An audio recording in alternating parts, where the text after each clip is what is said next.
দর্শক আমরা দেখতে পাচ্ছি আমাদের সাথে যুক্ত হচ্ছেন সহকর্মী বাবলু রয়েছেন আমাদের সাথে।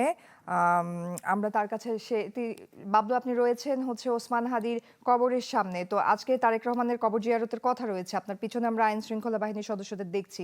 সেখানকার আইন শৃঙ্খলা পরিস্থিতি জানাবেন আমাদের, আর কি দেখছেন সবকিছু জানাবেন।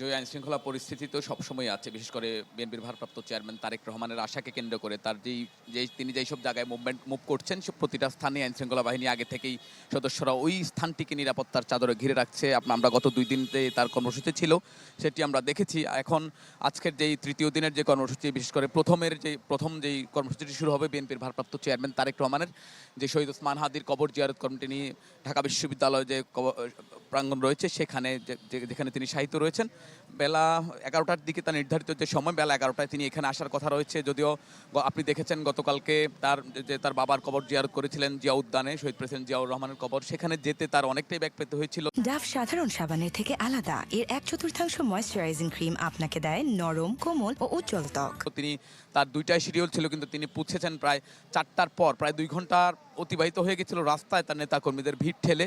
আজকেও এমনটা হতে পারে বলে আমরা ধারণা করছি, কিন্তু ইতিমধ্যেই নেতাকর্মীরা এখানে এসেছেন। ছাত্রদলের সাধারণ সম্পাদক নাসিরউদ্দিন নাসিরের সঙ্গে আমরা কথা বলেছি, তিনি জানিয়েছেন যে তাদের আজকের যেহেতু নিরাপত্তা নেতাকর্মীদের ভিড়ের কারণে তিনি আসতে পারেন, আজকে কিছুটা লাঘব করার জন্য তারা চেষ্টা করবেন এবং চারপাশে নেতাকর্মীরা যাতে অবস্থান নেয় সেই ব্যবস্থা তারা করবেন। আজকে জানেন আপনি এই কর্মসূচি ছাড়াও তার আরও 2টি কর্মসূচি রয়েছে। এখান থেকে তিনি নির্বাচন কমিশনে যাবেন, তার ভোটার সংক্রান্ত যে জটিলতা রয়েছে, তিনি আজকে হয়তো ভোটার তালিকা তার হবে, কিন্তু এরপরে তিনি জুলাই গণঅভ্যুত্থানে যারা আহত হয়েছেন তাদের পঙ্গু হাসপাতাল তাদেরকে দেখতে যাবেন, সেখান থেকে তিনি তার বাসভবনে যাবেন।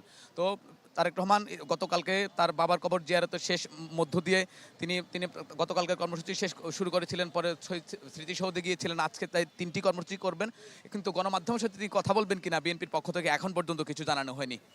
ধন্যবাদ আপনাকে।